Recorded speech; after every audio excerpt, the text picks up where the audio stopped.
My name is Jim Feldman, and I am the Nowist. Let me remind you, you're in the problem solving and solution providing business.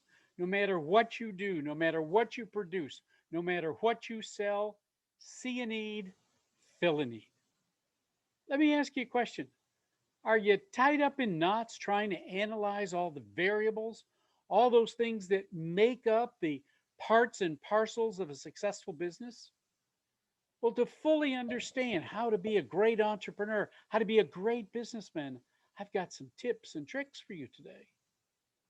Number one, growth should be measured and coordinated to improve sales. Whether you're a sportsman and you measure things by the size of the fish you caught, or the number of hole in ones, or the longest drive, or the number of tennis sets you win, or how many times you picked up the 7-10 bowling split, everything that gets done gets measured. And if you're not measuring your progress, you're doomed for failure. When I was overweight and I was told to lose 200 pounds, it was a task that I was sure I could not complete. But when I broke it up into 5 pounds and I said I need to lose 5 pounds in 10 days, that's a half a pound a day. That's clearly doable. Figure out what you can do and then create a program, a plan to do it. So I'm going to help you with 5 easy steps. Step number one is identify your sales goals. And you do that through last week's assignment, which was to create your SWOT, strengths, weaknesses, opportunities, and threats.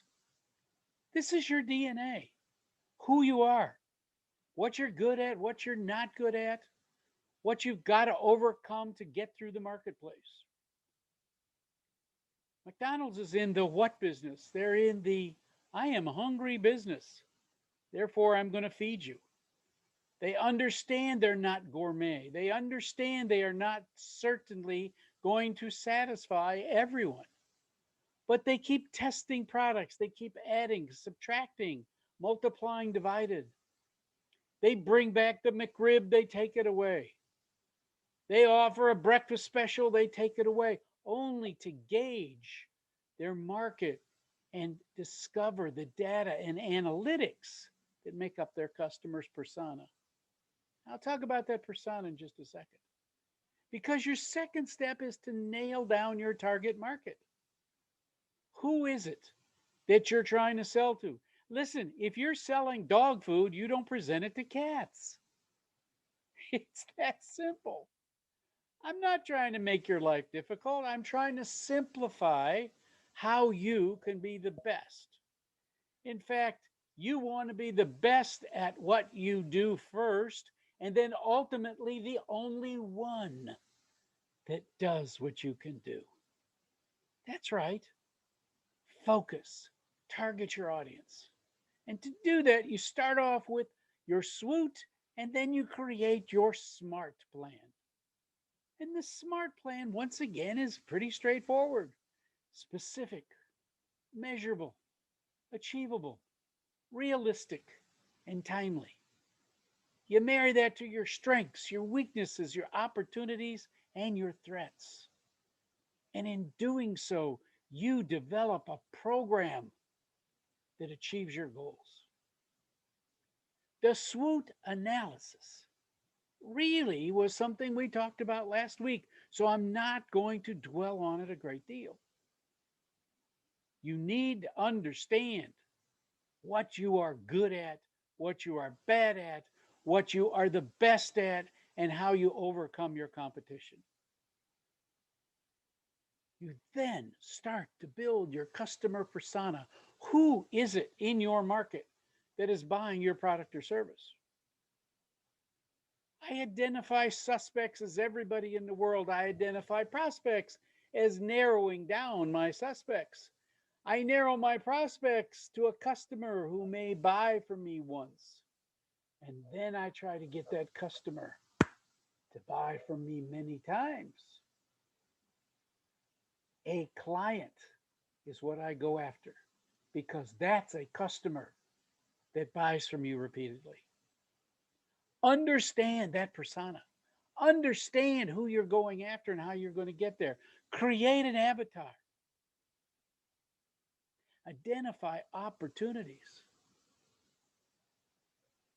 and discover how you're going to be not only the best at what you do, but the only one that does what you could do. Here's a persona card. It's very simple.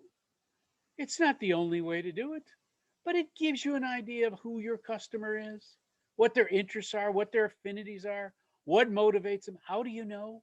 Ask them. Stop them and talk to them. Ask them to help you fill out the form. It only benefits them as it benefits you. Here's another version.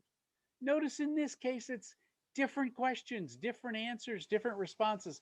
But no matter what, you want to develop this persona so that you understand more about your clients and your customers.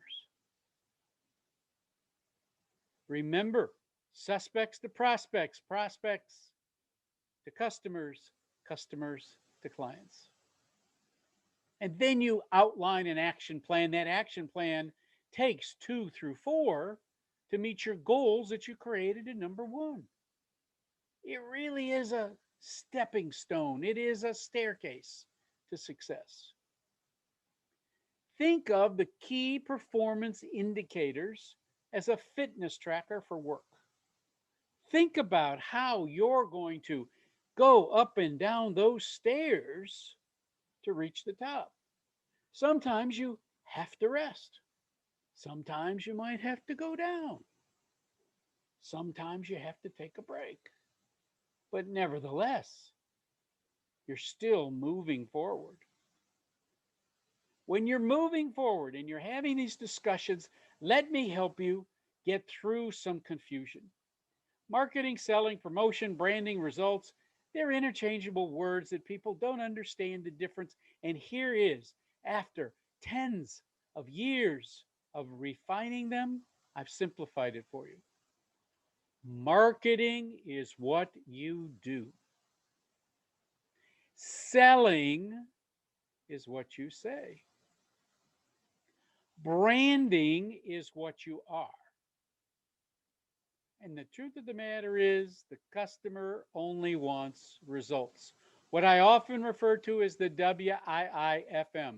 What's in it for me? What's in it for me is why your customer becomes a client. And to unify all of these circles, you bring in promotion. Because promotion is what you need to come up with a clear, focused, and cohesive marketing, selling, branding, and result generating program or product or service. Look, focus on one goal at a time. Focus on one goal of a time that is scalable and replicatable and things that you can use and do over and over.